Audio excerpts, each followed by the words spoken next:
इस बीच बड़ी खबर सामने आ रही है। बंगाल के गरीबों के लिए आज नवान्न से बहुत ही बड़ी खुशखबरी सामने आई। मुख्यमंत्री शुभेंदु अधिकारी ने ऐलान किया है कि अब बंगाल आयुष्मान भारत योजना का हिस्सा बन चुका है। शुभेंदु अधिकारी ने पिछली सरकार पर हमला बोलते हुए कहा है कि राजनीतिक द्वेष के कारण विश्वकर्मा योजना की 8 लाख से ज्यादा फाइलें दबाकर रखी गई थी, जिन्हें अब तुरंत ही क्लियर किया जाएगा। अब बंगाल में हर घर को उज्ज्वला गैस कनेक्शन, बेटियों को केंद्र की सुरक्षा और बीमारों को 5 लाख रुपए का मुफ्त इलाज मिलेगा। क्या कुछ उन्होंने कहा, ध्यान से सुनिए। माननीय प्रधानमंत्री नरेंद्र मोदी जी তিনি বলেছিলেন প্রথম ক্যাবিনেট মিটিংয়ে আমরা আয়ুষ্মান ভারতে যুক্ত হব।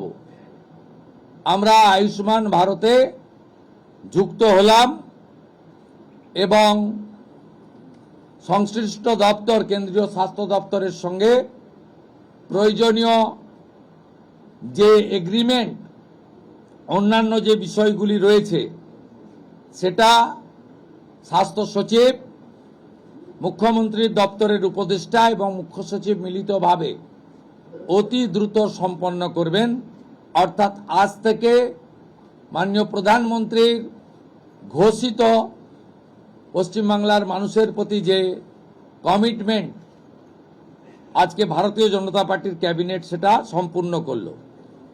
এর সাথে সাথে প্রধানমন্ত্রী জন আরোগ্য যোজনা, প্রধানমন্ত্রী ফসল বীমা যোজনা ক্রপ ইন্স্যুরেন্স, প্রধানমন্ত্রী স্কুলস ফর রাইজিং ইন্ডিয়া পিএম-শ্রী, প্রধানমন্ত্রী বিশ্বকর্মা, বেটি বাঁচাও বেটি পড়াও, প্রধানমন্ত্রী উজালা যোজনা 3.0 এবং অন্যান্য কেন্দ্রীয় স্কিম বা সেন্ট্রাল গভর্নমেন্ট স্পন্সর্ড স্কিম আমরা যুক্ত হওয়ার সিদ্ধান্ত নিলাম।